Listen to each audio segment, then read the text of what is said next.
Well, hello, Tym Moss. Hello, Wendy Stuart. How are you? I am so well today. So nice to see you virtually. Nice to see you too. On If These Walls Could Talk. Hello, everybody. I'm Wendy Stuart. And I'm Tym Moss. We are so happy to be here with you on this wonderful Wednesday. Yes. We are here to bring light and joy and laughter into your life. That's all I'm going to say because we all really need it the last couple of days. And I'll just end it with that. Am I correct about that, Tim? Yes. You are absolutely right. Absolutely right. Yes. I did a very fun event this weekend that I do want to share with everybody. The Phoenix Fashion Show has become renowned for having the most funkiest models as well as clothing, and it's done in an old Dutch Reformed church. We build a runway outside in Milford, Pennsylvania, but people actually attended from the tri-state area, and we really have a good time. As somebody said to me, my models this year were over the top. It was very Fellini in feeling. We even had a bearded dragon. Tim, do you know what a bearded dragon is? A bearded dragon it's a lizard, but it's an absolutely beautiful lizard. And his name, I want to say, was Balthazar, but that wasn't his name, but it sounded like it. He'll forgive me. Okay, where do they hail from? I've never heard of one. Oh, yeah. So they're a very common. A lot of people have them as pets. They look like an iguana, but they're smaller. So, an iguana would be like this big. The bearded dragon is this big, but they're quite beautiful. Okay, I like reptiles. I just thought I would put that out there. I do like reptiles, Tim. Do you like them? Some. Yeah. I don't do snakes. I can't. I never have been able to. Never. I can't. I just can't. So you okay? I was hosting Bronx Pride one year, and a guy had a huge snake backstage. And so I said, okay, to get over my fear of snakes, let me put it around me and I'll go out on stage. So I walked out on stage and I was like, okay, I'm trying to face my fears. I've got a snake around me. Okay, take this thing off of me. Get it off of me. Get it off of me now. Get it off of me. Right. You freaked out. It was fun. Okay. It was very gentle. It was very cool, but it freaked me out. So it did freak you out. A lot of people don't like snakes. That's okay. That's okay, Tim. We love you anyway.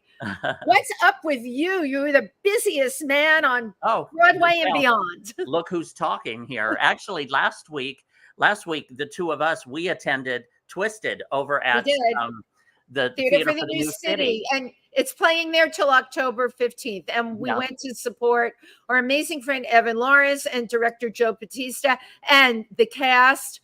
Brian Belovich plays the lead, brilliant. But I got to tell you, the whole cast. It was such it was titled perfectly, Twisted. It was totally twisted.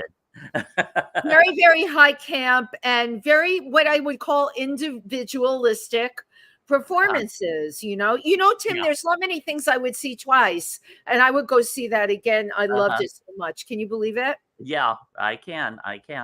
Now, also on Saturday, a high school friend of mine had a friend that was coming out to New York, and she had hit me up and said, would you like to go to a Broadway show? And I was like, yeah. And so we decided on Lion King, which I saw years ago, like 25 years ago when it first opened, and just the spectacle of it. And it's since changed venues, changed theaters, but it's still just as much of a spectacle as it was 25 years ago.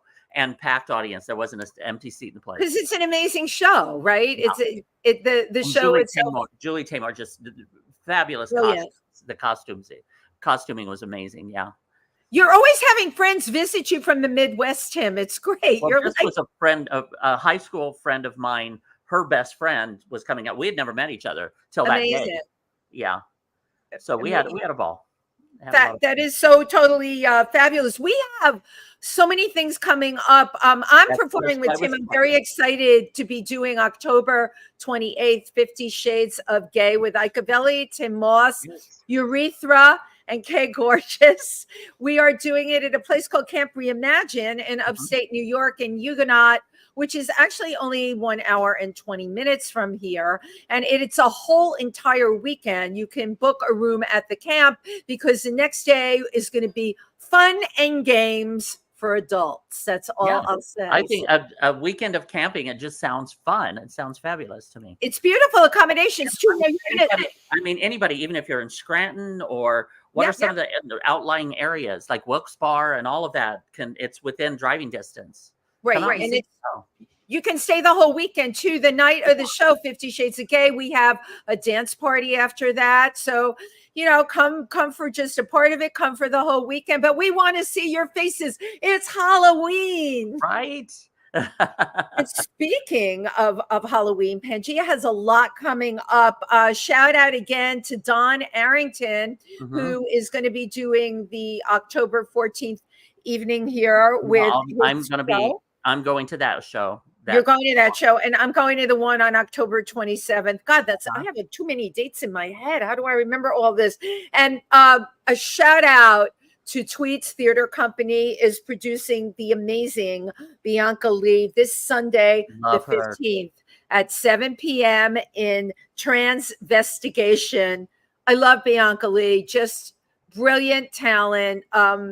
Legit actress, comedic, like has every base covered, right? Amazing in absolutely everything. That's the 7 o'clock show, right? So that's the 7 o'clock show. That's Sunday.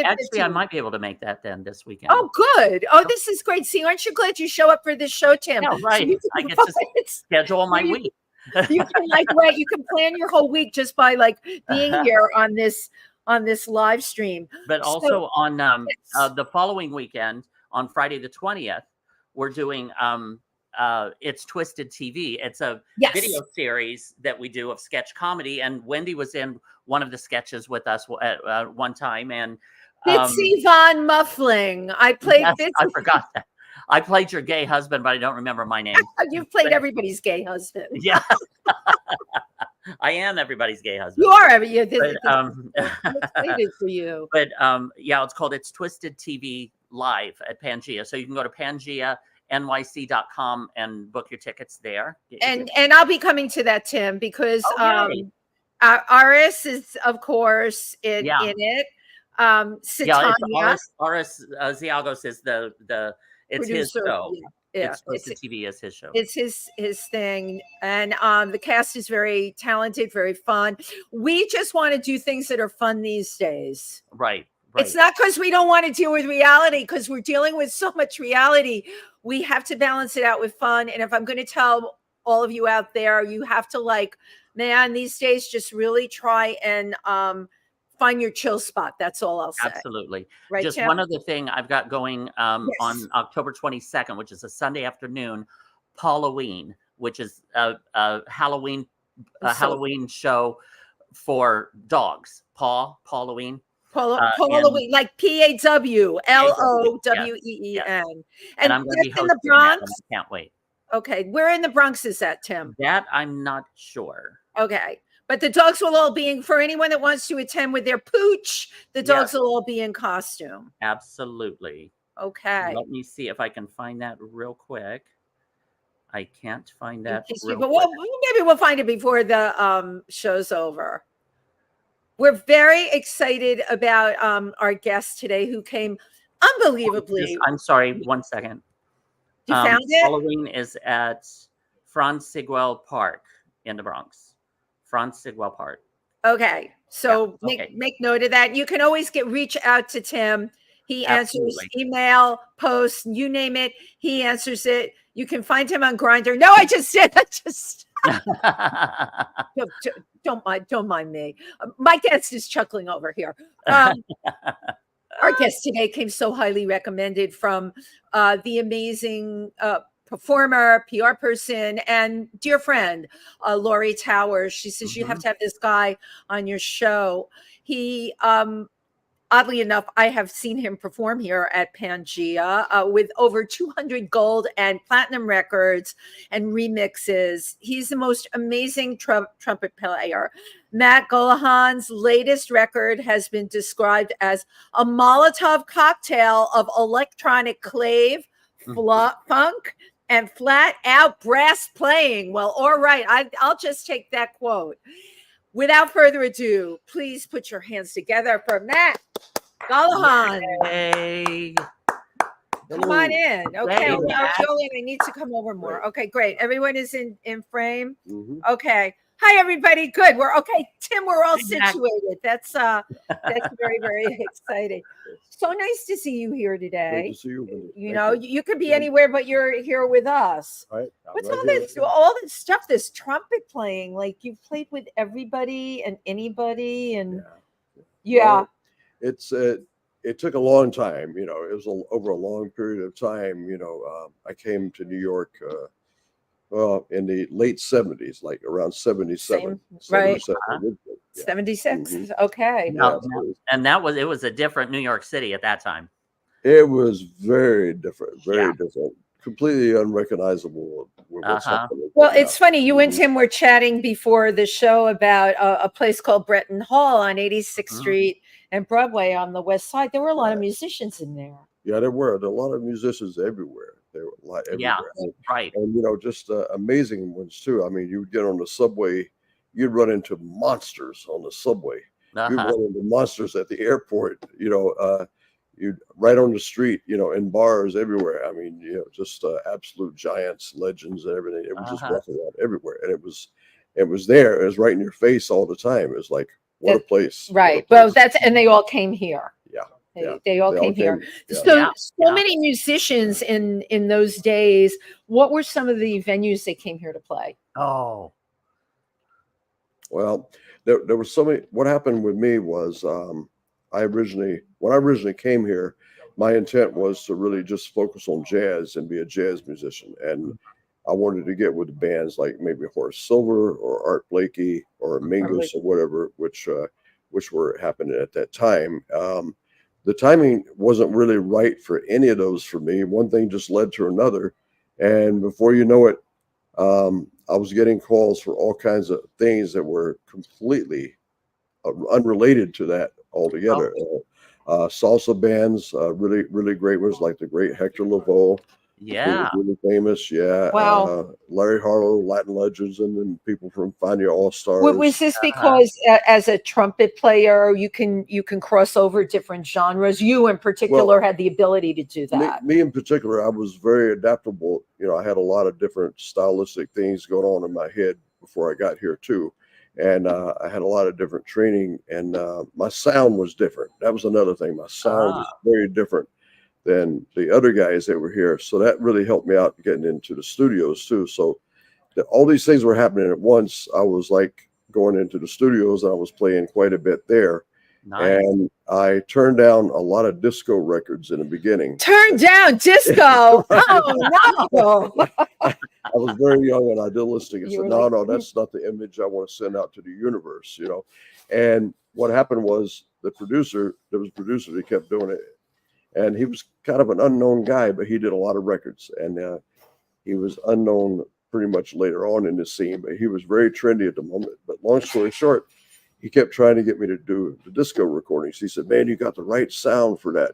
He said, you blend in perfectly with the electronics. He says, there's a that's certain interesting. sizzle, there's a certain pitch thing you got going. You blend in really well with what's happening with all the synthesizers and all that. And you'd be perfect for it. I kept turning them down. So finally he tricked me one time. Hey, man, I got a jazz record for you to play. So I went into do the jazz records, and it was like, you know, just straight disco. It was Who like was it? Who was it? it was an opera singer doing a version of something of a remake from The Empire Strikes Back. Stop. Oh my God. You might have heard that. Yeah, right. How fabulous. Yeah. That's a great story. So I did that, and then after it was over, you know, I thought, well, okay, that happened once. That happened again. Then I went to local 802 to pick up my check. You pick up your check on Wednesdays. Got a check for $1,750. Oh, Most money you had ever seen, Yeah, right? well, in that amount of time, yeah. Was that the opera singer song? Yeah, Yeah. right. So I sit there and looked Not a at it. bad gig. So I looked at it and I says, I called the guy up, hey man, you got any more of those disco sessions? Yeah. He said, oh, you're ready now, huh? So I did that, and one thing led to another. I just ended up on one record after another, Wow. which led into the R&B thing, which then I started working later on with people like Chic, and then Patrick Adams. Chic was Nile Rodgers and Bernard Edwards at that time. Yeah. And then Wow. Patrick Adams was like, he was just doing records all the time, constantly for everybody. You're constantly working. Yeah, You were constantly. I was constantly working. I was still doing all the Latin recordings and the salsa recordings. I was also doing all the reggae and calypso stuff in Brooklyn.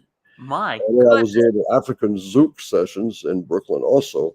So what is it about, because I'm a novice with this kind of music. When I think of trumpet, I do think of jazz, but of course that's like so small-minded because it transcends so many things. Yeah. What is it about your sound that you're able to cross over so much? Like, how did you become so unique in that area? Because everyone seems to have a niche, but you seem to be able to cross over.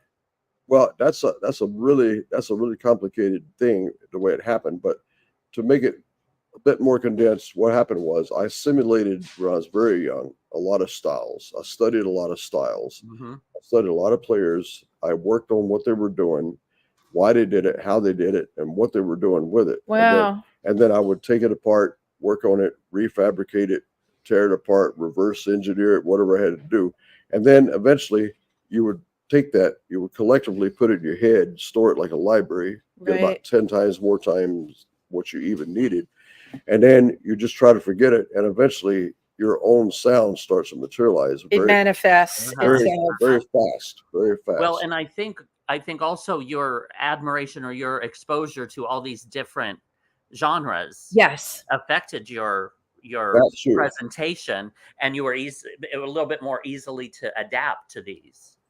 That too. I always had my ears open, and also the mind's ear. Which is just as important as your regular ear. Absolutely. Always open. Storage facility, really, because I actually had if there's any such thing, sonographic memory, I had that. And let's talk about your storage facility. Like, at what age did you realize that you had this silo in your head that could just accumulate all this different style? How old were you? Well, that's kind of crazy too. Yeah, at around 9 years old. Wow. Yeah, I went to see a classical guitar concert. It was Jesus Silva, great virtuoso guitar player.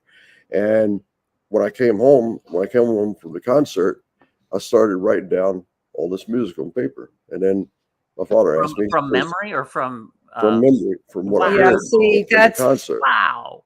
And then he said, "What are you writing?" And I says, "Well, I'm writing down what I heard in the concert. Some of the things that I remember from the concert." He says, "The concert's been over for 2 hours." And that you couldn't remember. Right, but I remembered, it was stuck in there. And wow. That's why I could never go into another subject. That's why I could never do a Broadway show. Because people that don't have sonographic memory come home with that in their head when they're going. Now, imagine if you had sonographic memory, then you're going to get a replay of every note that somebody played flat, or my God, you came at a half a beat too soon, or the conductor miscued something, or whatever happened. You're going to be hearing that for the next 3 or 4 hours. Tim, can you imagine? So this sonographic memory, this is like a neurological term, a musical term for what you can do when someone can take and analyze music to that degree. And I'm not sure. I haven't really heard the term. I haven't really heard I love this. Well, you're hearing it first here on If These Walls Could Talk. Sonographic musical memory. And it's also, even though if you came up with the term, it's also very descriptive. I knew what you meant. Right, exactly. Yeah. So I've had a way of explaining it over the years. It's did you know though that it was special? Like at 9 years old when you came? No idea. You just took it for you could just do it. I just figured everybody does that. Isn't that amazing? Everybody does that, and it would happen with complicated music too. Simple things, complex things. I would hear things on the radio, and it would stay in storage for a long time. It would stay in there for a long time. So that definitely affected my sound and my musical conception when I came here, and that's why I branched out in so many different areas of recording. Because you could, right? Yeah. Not many people could do that. You could, right? Can you recall these sounds like again 20 years later? If it's like, oh, that's how the beat went. Oh, that's a good one by this artist. let me, do you know what I mean? Like you could Right, find a right. comparison. In your storage years ago. facility. Right, Can you right. pull it up again? Right, 20 years later. Some. Wow. Yeah. Not all of them by any means, but a great deal of it. Yeah, great deal of it. And I'll hear something, and so sometimes people say, "Wow, great gig tonight," right? And then sometimes I'll be thinking to myself, "Great gig, it was a fucking nightmare." Was it a great gig? It sucked. Yeah, you just say thank you and move on. Yeah. Right. Tim is always a diplomat. You're right. Oh yeah, it was great. Yeah, that's right. But it's like, all of it. Well, then eventually you put that stuff to rest, and you just deal with it for what it was, what it is, and every night's a different thing. Of course, you've heard people who have perfect pitch or whatever. Right. That's one thing. That's one thing, but this definitely falls in a different category. Absolutely. I have heard, we've had some well-known guitar people on here, and there have been one or two that describe the same thing that you have for guitar, where they could rip it apart, put it back together again, call it up. And what was interesting to me, I mean, we'll talk about your professional music training, but at 9 years old, you could already do this. We've had a few that have been able. It's a gift. It really is. It is a form of genius when you think about it. Was this recognized at school or at home or anything? At home, definitely. Yeah, at home, definitely. Were either parent a musician or? Yeah, well, my father was a horn player. He was a trumpet player. So this gift. Yeah, he definitely recognized it. He saw what it was, and he had me playing a lot of different instruments at once. And what were there? Well, I started out clarinet, saxophone, of course, piano, of course, guitar. Then eventually moved to trumpet. And matter of fact, of course, I got a trumpet. Somebody gave me a trumpet. It was a very famous guy in the town. It was in Mount Airy, North Carolina, and my father was a band director in the town, and Andy Griffith came to the school. And Andy from Mayberry, right? How cool! And he came by the school, and he wanted to give some instruments away that he had over the years he had accumulated. So evidently he played trumpet when he was much younger, and he gave my father several instruments. So my father gave me the trumpet, and I said, "Okay, great. Wow!" And I met Andy Griffith and everything. Great guy. How cool! It was very fun. And so anyway, the first thing I did was took the horn apart. I took everything apart, all the slides and stuff. I said, "Okay, let's see if you can put it back together." And I had a hard time putting it back together because I disassembled it, quite a bit, and I tore some soldering stuff was stuck, so I tore some soldering loose. You broke it, man. You broke it. My God. Right, tear it apart. Right. I want to see how it works. So I got a late start on the trumpet. Got a late start because we put that away for a while. Didn't have patience for that, and then got back to it later on. You did get back to it. I did. Yeah. But wow, what a mind! I mean, to like with the sonographic musical memory. Right. When did you ever, like the first time you heard a song that you recorded, like on the radio or something, and you could hear hear the trumpet? Did you have like an echoing thing going on in the storage facility? Right. Where do you hear it? Yeah. What is the process? Yeah, you're right. It's funny. That's a very accurate thing that you were talking about. It's you hear it when you're doing it in the studio. Right. You have the headphones on, and something becomes a hit, whatever. You're in there, you're hearing yourself loud because right. Headphone mixes in those days, people wanted them loud. Yes, I remember. Yeah. And a lot of people would take one ear on and one off. So that's how I would do it. Right. Yeah. So a lot of people would do that, and it would be loud headphone mixes. So you're hearing yourself really unbelievably loud. So then next time you'd be driving along, or you'd be in a disco, or you'd be in a club, you'd be somewhere 3 months later, you would hear it. Oh yeah, there I am. I'm way back there. You could hear, wow. Because you're in the mix. It's yourself in the mix. Yeah. Okay, way back there. It was entirely different from what you remember was happening. Yeah, right. Because when you're doing a take, they bring you way up. You're under the microscope there. Right. Right. They want to hear everything you're doing. They solo you. They want to hear every note that might be in between. And then they put everything together. And then everything gets put together. They didn't as much in those days as much as they do now. But yeah, they did. They still put stuff together. But still had to clean up the holes in between, like maybe 2 beats in between. Maybe somebody was breathing. They had to clean that up. Go back and and go back and do it but again. now with your exposure to like the piano and the clarinet and all of the other instruments, are you attuned to them? Like when you hear a song, you're like, oh, that piano lead or that the clarinet back in there. Do you kind of dissect all the instruments at the same time? It's another great point too. Sometimes I've had people that weren't professional musicians, they turn on music. Hey, let's listen to some music. And they weren't professional musicians, or they weren't very trained ear. And they say, let's just sit back and relax and hear some music. I said, well, it's not all that relaxing. No, but I was going to say, right tip from Mac, you would be ready to jump on your skin because you can analyze each part. It's not relaxing for you at all. I am listening to individually. I'm listening to the flute. I'm listening to the horn. Right. The vocal by You're itself. pulling it apart, though. Isolating. Right. You isolated each I would imagine. Yeah, it's said listening to music with you is not much fun. Yeah, it's not relaxing at all. Right. I'm curious because you went to the Berklee School of Music, so everything you've described so far about your whole process is organic. Berklee School of Music, of course, it's a structured environment. How did you do there? Very structured. Did very well. It was you were studying jazz or classical there?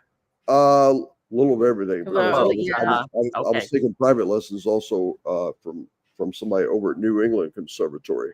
Yeah, wow. You have to be brilliant to get in there. Yeah, so. I was taking some private lessons from Armando Gatalla in New England Conservatory.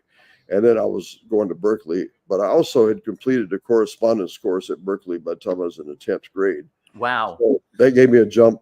I did the correspondence. You've already been through a couple of years at Berklee before. You actually went there. Unbelievable. Yeah, actually went there. Right. Yeah. And it was great because there were a lot of ensembles. There was a lot of, they had a specific way of teaching arranging composition. So even if somebody didn't really hear something or doesn't really have a real music grasp, technically they can learn to write, and they can learn to compose music, and they can learn to put together arrangements through that. Now, if you do have some ability, then you'll go a little bit further with that. And even if you didn't, you'd be able to use the structures of what they would use. They would teach you, and you'd be able to move forward with it. And you know functionally what you're doing, and a lot of people do that. The big takeaway for me at Berklee was not really so much the college experience, so much as I took a job the first year that I got there, and it was in an area in Boston called the Combat Zone. And not many people would really know what that is, but in those days, it was an area, Tremont Street, near Tremont and some of those areas, Washington Street. And it was like a series of about maybe 24 strip clubs. And basically they all had dancers. They all had, some of them were like touring dancers, strippers, exotic dancers, pole dancers, everything. And there were runway shows. And every club had a band. Wow. Oh, that's interesting. Yeah, right. every club had a live band. So I took that gig. Sweet. These bands were unbelievable. I mean, it would be organ, be B3 organ, and drums and a horn, and usually a sax. Wow. In my case, it was a trumpet. Right. Because I was playing the trumpet. And these bands, every night, it was like piped out into the street over 2 microphones on stage. How totally fabulous, right? To entice people to come into the club. And were you like the backup for these performing girls? Yeah. Wow. You played music for them, and most of them were totally cool. You could do anything as long as it had a groove. As long as it had a nice groove to it, they could dance to it. They didn't want anything too fast. You know, they don't know anything. Yeah, no, that's like all slow, Right, like pole right. So was dance. it? It had to be sexy. It had to be Slow cool. and sexy. Yeah, it had to be sleazy sometimes. Slow, sexy, and sleazy. Yeah. My kind of There good, you yeah. go, Tim. I don't know how you There you missed go. this one. So I was walked that into- was Yeah, that was that kind of like an improv or jazz? Well, that was like it was standard tunes, but it was done in a very interesting interpreted way by whoever was playing organ. I mean, Right. these guys, one night you'd play in one club, there'd be a guy who played just like Jimmy Smith, sounded just like that. Uh-huh. The next night, another guy sounded like Jimmy McGriff, you know, and then the next night, maybe Wild Bill Davison or something like that. Wild Bill Davis, you know, depending on who was in there. And all these guys, they all had problems. I mean, they were What kind of amazing. problems did they have? Drugs, booze, you know.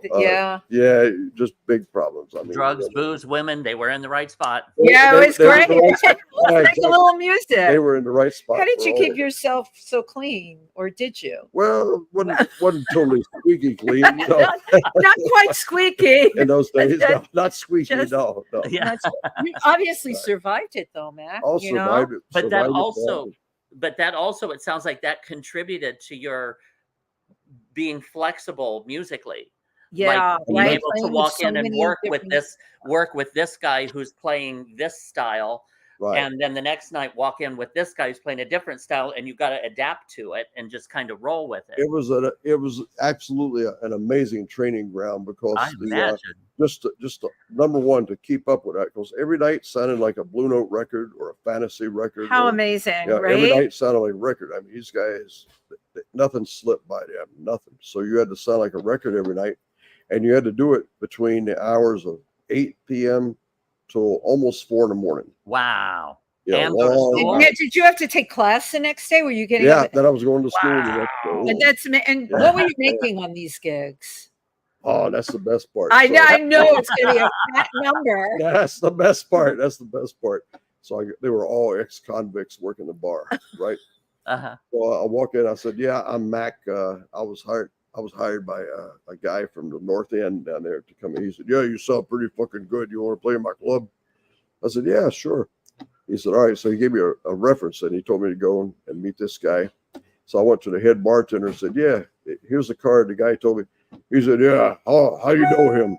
I said, "Well, I just know him, you know." He said, "All right, here's the deal." He said, "You get your first 9 drinks for free. Nice. Here's your tickets. After that, you gotta pay half price." Okay. He says, "You get $40 cash at the end of the night." He says, "You come in alone and you leave alone." I love the rules. Yeah, right. I said, "Okay, all right." So that was the guy who set the rules. You know, it was like, Uh-huh. These were $40 gigs. Yeah. 9 drinks. right, 9 drinks. That's right. Right? Yeah, Was yeah. 9 enough, or you had to go into like the pay your own Well, half one? I had a little side racket going. Some of the customers and whatnot. I I'd say, figured you did. Yeah. "You need any drink tickets?" Yeah. "Give me $5. I'll give you some drink tickets." I love it. Drink So the tickets. 40 went to $60. See, I'm looking at this. There's all kinds of ways to make Yeah. money at this gig, Yeah. and you're a college student. Right. How fabulous! Wow. Yeah. Yeah, that is really something. So when you got out of there, you came right to New York, or did you go somewhere in Yeah, between? Came right to New York. Right to Came New right York. to New York. Yeah. And then as soon as I got to New York, there was a guy.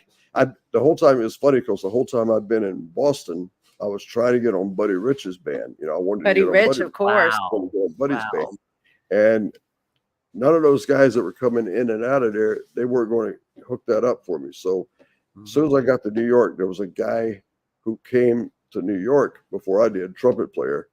And then he saw that I was a real threat, and I was taking some of his work away in the studios and stuff, and especially in the jingle stuff that I was doing. Oh, jingles you make a lot of money on Well, too. that's a whole other God, yeah, subject. you've I'll done tell you it. about that in God, a you've done second. it all. Yeah. So But long story short, he saw I was going to be a threat, so he immediately got me on Buddy's band, Buddy Rich, Uh-huh. and so he get me out of town so I wouldn't be any competition for him. And I did the whole summer because he had incredible gigs for the summer. He had Wow. Newport Jazz Festivals. yeah, these he had all the are major all festivals. right.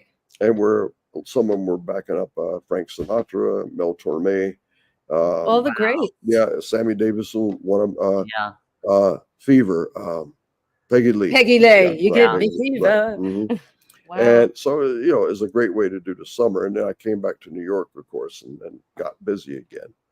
Right after the busy summer, came back to New York, and you got to experience the kind of the ending of that era where live bands, where it would be live bands, live music that would would travel with these incredible artists. Sam, you hit it right on the head. I hit the tail end of a lot of eras. Wow. Yeah, you're right. That's a T-shirt, by the way. I hit the tail end of a lot of eras. Right. I often feel that way myself, don't you know? But I hear what you're saying. Yeah, I got my foot in just before they closed the door to the party being over. A lot of it, as it was. I mean, it changed. It changed. It still went on until, the way I see it for myself, it went on until about the crash in '87, something like that. Wait, 2008 crash? No, 1987. The 1987 crash. That was the first. Yeah. That was the first crash. 2008 was the second one. That was a changing point, and yeah, some way I was able to keep all of the stuff going. Yeah, all the balls juggling, and even the jingles. I kept going for almost 3 years, but that's a weird scene because you can't miss anything. If a jingle house calls you, or a producer or whatnot, you can't miss 2 or 3. You can miss 1, but if you miss 2 or 3, you're out. You're off the list. Yeah. Did you ever do jingles? Because that's very lucrative. No, I would like to. I should. Oh, that's such a great niche. You go in. It's a day work, and you get paid throughout the year. And it pays well too. Yeah. Wow. Well, the actual jingle itself didn't pay that great, but if you got on one as a final, and you got in a circulation like Buick, Jordache, for example. In those days, Buick cigarette commercials, they still did then. Right. I forgot about that. Seagram's, Courvoisier, whatever. Yeah, you're right. You did all that commercial stuff. Yeah.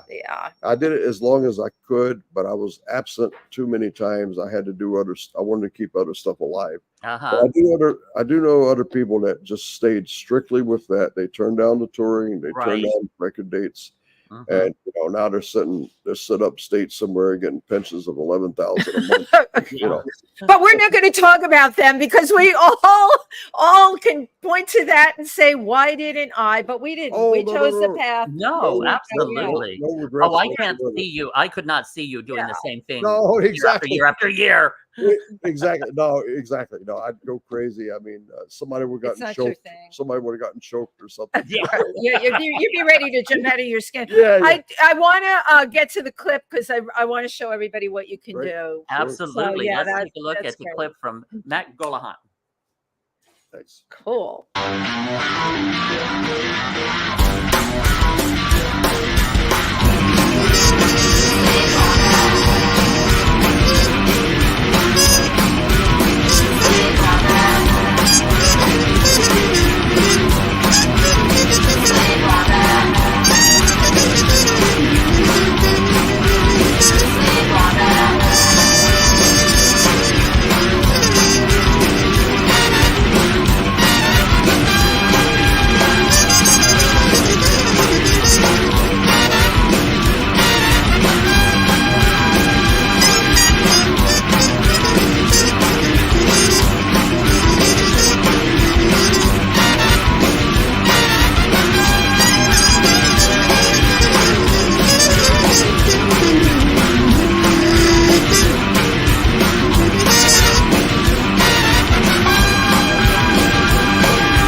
Yes. Wow. Wow. That was that was called Sleepwalker. Yes, Can you imagine? Mac Gollehon Sleepwalker. What kind of fucking dreams have you been having? Yeah, I know, right? That's great. Oh my God. And firstly, what trumpet were you playing? Was that of your own design or what? No, that wasn't my own design. That was a brilliant guy, Jason Harrelson, put that together. Wow. And it's a cornet from way back, I think around the 40s. He took it apart. He reconfigured the bracing, of course. Length has to be length to get certain tubing to fit and all that sort of thing. But he put wrapped it up in solder wire, and then it was plated in silver at the end. It was like It's like an invention. Yeah, it is. It's like an invention. And you wailed. You wailed on that. But I said to Tim, how fast does your brain have to work to produce that? I said, what they do with kids like you now in school, they medicate them. They medicate, right? They put you on Ritalin because that is like so much happening so quick and it's so intense. It is pure genius. That was incredible. And the visual in the video, how did you come up with these visuals? Well, that's an interesting concept too. The video was shot by one of the guys that's with the label. We do a lot of work together. Grid Failure, Dave Brenner, and Michael Bauman upstate. It was up on his place, and he did a lot of the work there and that. And then some of it was shot in kind of a junk pile. Tyler Adams was involved in that in Staten Island. So we put all three of the videos together. I love it. Composites, and Grid Failure did the final mixing of the styling of putting the thing together. And I brought various costumes to wear that I thought would be appropriate for a sleepwalker. You know, like somebody. We all sleepwalk with a top hat on. Right. I make sure I have mine when I'm sleepwalking. Yeah. Was a sleepwalker. He was ready to go, right? Sleepwalker, ready to go, 24/7, on duty, ready to go. Stepping out. Yeah, you're right. Nowadays they would put kids like that. They put on drugs. They medicate them. Yeah. I'm like, my God, your brain goes so fast to create exactly what you did. Yeah. I remember when I was at school, my one of the teachers called my father in and says, I think this kid needs therapy. He needs to see some intense therapy. And my father said, okay, we'll look into that. So my father took me to town, bought me a bicycle.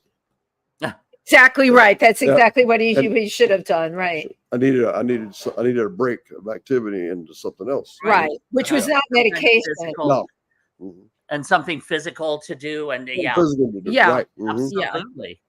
It really amazing.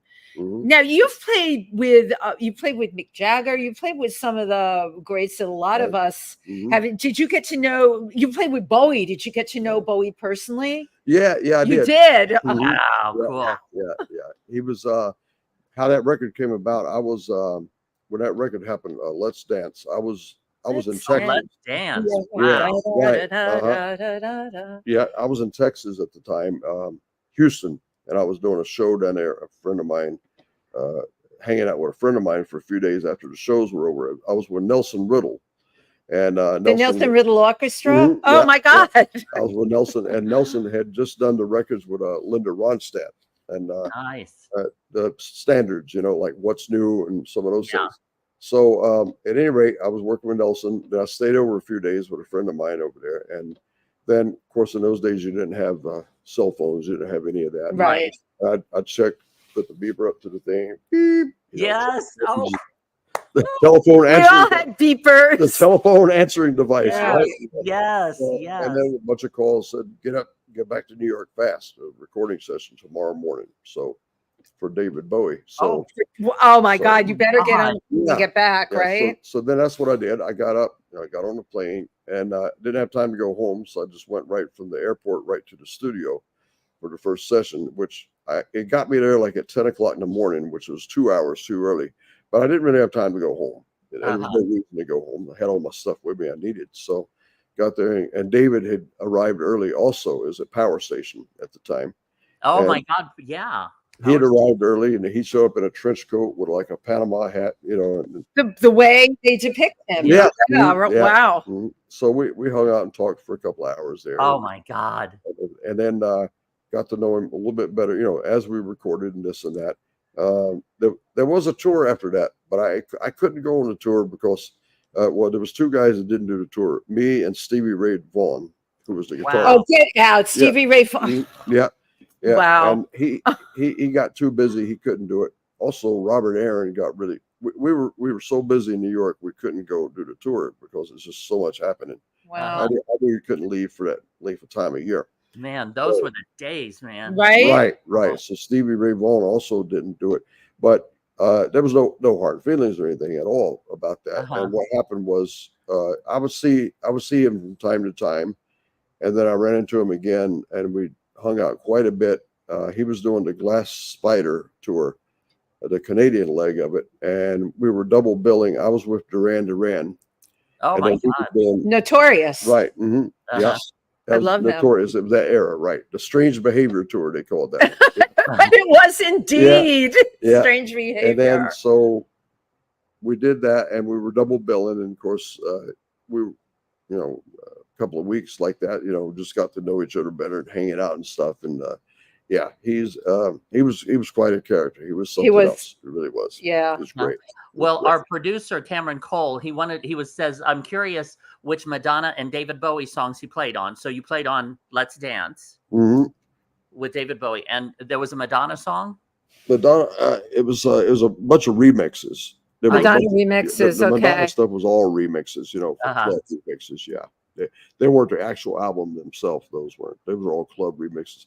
And I have to tell you, we usually read comments at the end, but B. Claudia is from Germany and knows about music, performs herself. And I have to read what she said here. It's an honor to listen. I know the album.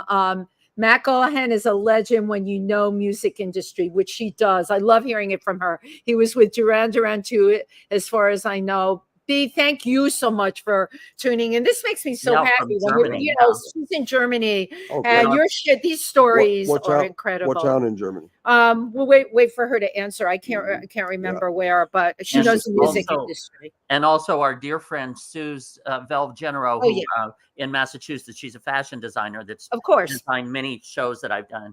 Says, wow, that was great, and happy birthday. Yes, and she's wishing you a happy birthday. Oh my gosh. Thanks. Well, speaking of which, while we're here, the intention was to drink this on camera, but I'm not good with corkscrews, and I don't happen not to have one. But you don't need a corkscrew. It doesn't need a. We can. That you pop it to pop the cork. This you just unscrew the You wire. can tell I don't drink. Just pull it right. You just pull it off. I have. Where's my other wine? Prosecco. Oh, wait, what happened? One of us, we froze. I don't know if it was me or if you guys are froze, at least on my end. I'm not sure what's going on.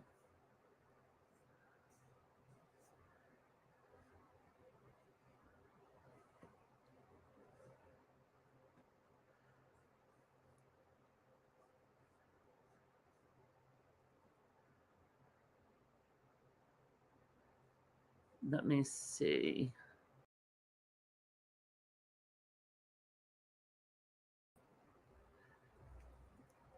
Let me see here.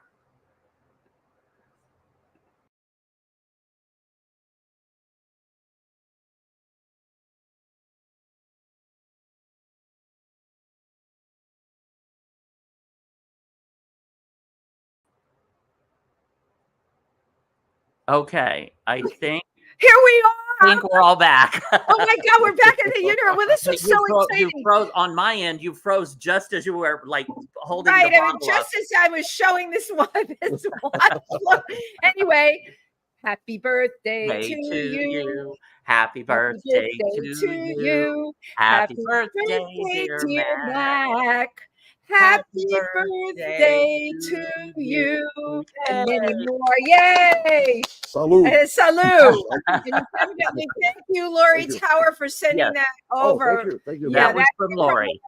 And I know you will enjoy that. I will, definitely. It's your birthday. Yeah. What do you want to tell yourself? What would you have done different in your life, if anything? It is now time to reflect. It's your birthday. You can reflect. I think I just would have done what I did, but even more so. I love it. Yes. Yeah. I think I would have picked it up a notch or two. Yeah. You would have kicked it up even a notch or two. Well, speaking of kicking up a notch or two going forward, what's going on with you? Well, with this particular project, with the Hispanic mechanics and the gigs, the next, what I'm doing a lot of recording in the studio for other people. And right speaking now, of recording, let me show that on camera. Yeah. Hispanic mechanics. Look at this beautiful. That's It's a record album, ladies and gentlemen. Vinyl. Do you remember those? Yeah. This is vinyl, right? I'm touching it and everything. This is so fabulous. Mac Gollehon and the Hispanic mechanics. It's called Bite of the Street. I love that. Yeah, right. Mm-hmm. That is a very fierce title. It's available on vinyl as far, and also digital downloads. And there's T-shirts from Nefarious Industries. Tell us about Nefarious Industries. Nefarious Industries I love the name of is that. the label, and I'm probably the only jazz guy on the label. Probably, you know, it's a lot of like indie, industrial rock, noise rock, really hard hitting, hard rock and roll stuff. Yeah, it's a really cool label. They have some really talented people there, and great people to work with. Of course, Dave, as I said, from Grid Failure, who did the editing. Most all the videos we're doing anyway, you know, and he's like your video guy, right? Isn't that great when you have someone? All of the stuff, and all kinds of stuff. Wears a lot of hats. Well, but as you do, you also, like, within all the genres you work in, you do electronic dance music as well. That was a total surprise to me. You know, like, right? How does that all fit into? Did a lot of that. I started doing that in the 80s when all these remixes were going on. Wow. So I ended up on so many remixes, you know, that were like platinum and gold and all that. I love that. They were platinum and gold. And do you get to go to the Grammys? Are you like? I've never been. But you're invited, right? Invited a bunch of times. But you don't go? No. Oh my God! Tim and I will take your ticket. Yeah, definite. You know, well, we're really definite. Funny. We'll go. It's really funny. Somebody came to visit me one time, and here, help me move some furniture around. I said, okay, and then help me move some furniture. And wait a minute, there's something stuck on the bottom of this thing here. So, okay, hold it up. All right, I'll hold it up. You pull it out, right? All of a sudden, these like picture frames. Yeah, these are gold and platinum records. Said, yeah, you forgot to hang them up. Oh. Oh my God. Oh my God. You forgot to hang them up. Fabulous. Well, okay, if our friend Felipe Rose today is watching, we love him. When Felipe broadcasts, or if you see him in his own, all of his are hanging on the wall. They're all perfect. So he'll get me. Maybe firstly, he can come over and help do you know Felipe Rose? He was the American. He was he was the Native American in the Village People. Yeah, of course. I used to run into him quite a bit. I love it. We would do double bills with Chic. Remember? Oh yeah, of course. Right. We do double bills with the Village People. Yeah, so I saw him all over the world a bunch of times. Yeah. Oh, that's so cool. Just a couple other. Yes, we have comments. One was from Miss Taro D in the Bronx that says, "Hi, love. So glad to see you all." And Sabine Claudia also said, "He is a legend," talking about you. So.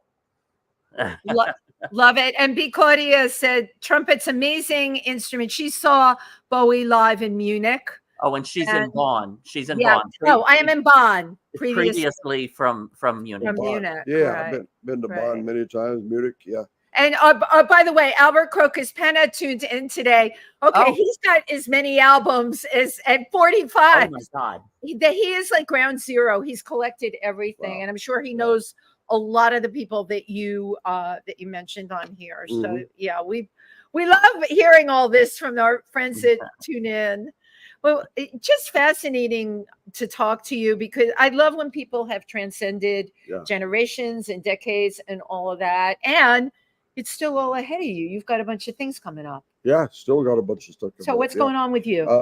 The next ones for the club thing going on with this is December 8th. We're going to hit with this at the Parkside. Parkside Lounge. Parkside Love Lounge. it. Oh, on 14th.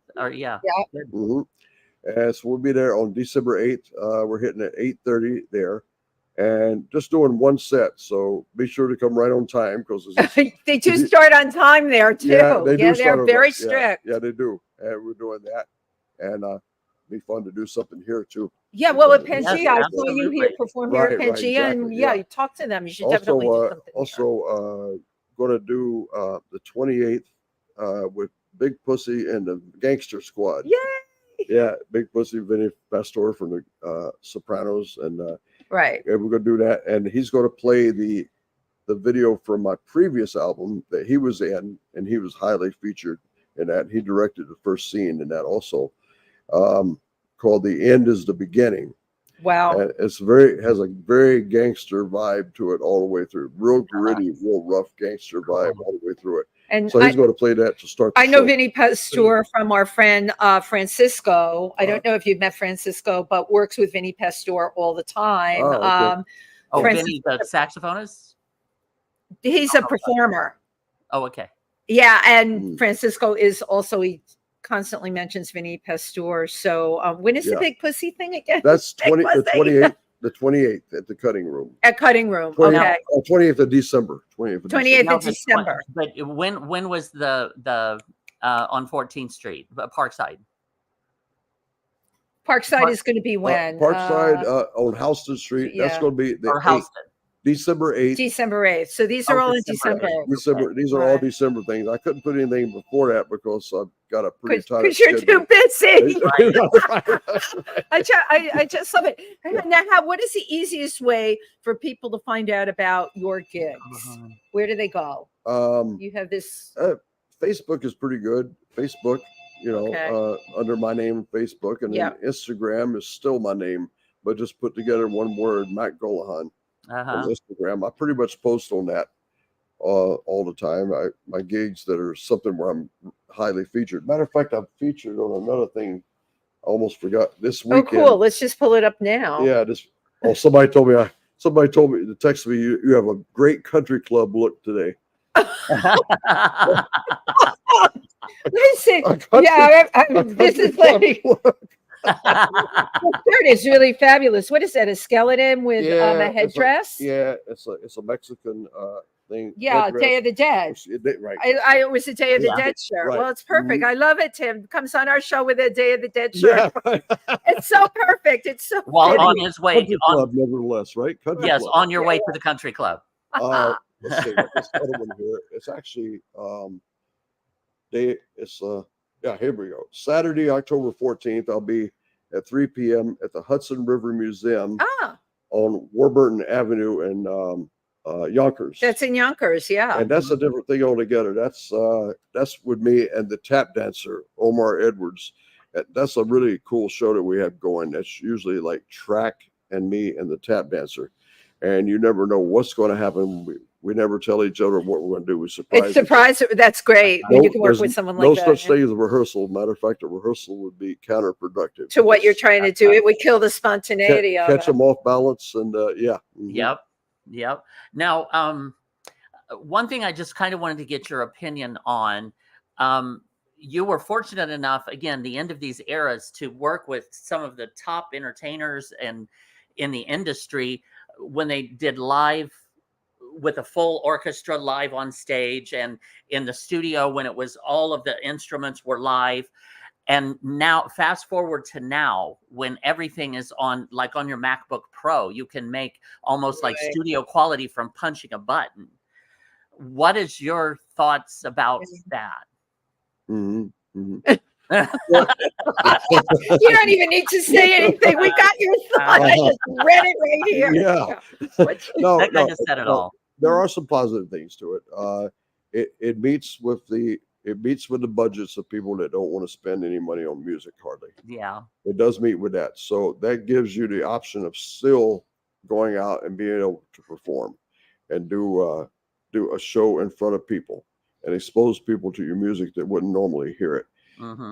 I'm not vehemently opposed to doing work with tracks myself on this. And I have done a few, and I would do it, but it would be nice to have maybe one or two musicians on stage with me. Right. So there is some kind of live feedback. I never was much for doing a replica. I never wanted to just completely replicate something. Right. Just for the purpose of that. There's a lot of that out there already. But you can get very creative with just playing with yourself in front of a live audience with track. So there's a lot that you can do. So you're not really stuck. You're not really stuck in a box with it. Depending on somebody else. So when you're on stage. And you don't have to depend on anybody coming in late or drunk or whatever, or come in and say, "Hey, I need more money." Yeah, that's true. Right. But yeah, there was a real thrill to back in the old days of having to I call them the old days, late 70s, 80s, whatnot. Those were the old days. Actually, a certain thrill had to be like more or less, I guess, hard to say any other way, but be a sharpshooter. Hit it. Yes, right. Hit it first time, nail it. It's got to Right. be right first time. You don't get a second shot at it. Yeah. And that really, that'll tighten you up fast. That'll tighten you up. Right. Because there's a responsibility level there where you have to carry your instrument, like you have to carry that part of the song live. And it's expected, right? Yeah, you do. And you have to be there. It's got to be right there, and people count on it. I think it's another reason I worked a lot in the very earlier days when I got here too. I did have that thing where a lot of guys, you'll see a lot of trumpet players, brass players, you'll see them get their horn up, lick their lips. They do lick their lips. I know. Wind it up, find the spot, grind it in, big breath, and go. My favorite one, I just pop it on, bap. Yeah. That's where the martial arts thing came in a little bit. I love it. Use a little martial arts. Right. It's like pop it up and play, and just be ready to do what you have to do with no fuss. And that might have helped too. Yeah. Wow. Yeah. Well, Matt, I can't thank you enough for my God, you've done so much, and you're here today. You're throwing me out of here already. We're so glad we had this time. We'll definitely have to have you back. What a great theme song that was. Oh my God, right? You know it. That's why it took off. Nobody would notice hardly anymore that's alive, but the theme song, you remember the trumpet that played it in the beginning? Beautiful. Yep. That was my good buddy Louis Valazan. Wow. From Vegas. Yeah. I think that show might have been taped in Vegas or something. But anyway. So you see, you learn something. Listen, B said she listens to Simply Red. Oh, yeah. Mick Huckenhell with a huge orchestra in Ziggo Dome. It was fantastic in Amsterdam. I did one solo on one of his records too. I forgot the name of it, back around 86. So you've worked with him as well. I did one cut on one song. Yeah. And B also says, I wonder if he knows about our Till Bronner in Germany. He is super famous trumpet player too. Phil Bronner? Yeah, I know. Till Bronner. Yeah. I love this. I love that B knows all this, his whole history in trumpet. Mac is the only trumpet player I know. And I'm sure after today, I actually the only one you need to know. I'm the only one I need to know. Mac, thank you so very much for taking the time and coming and hanging with us. This was absolutely fascinating. Thank you to everybody that tuned in today. Of course, please tell your friends. The episode is completely available on Tym Moss Facebook Live or Wendy Stuart TV. And it'll be right there as soon as we go off air. So share it with friends. We had a wonderful time with you today. Thank you. Yeah, absolutely. And happy birthday. Thank you. Thank you, everybody. Bye, everybody.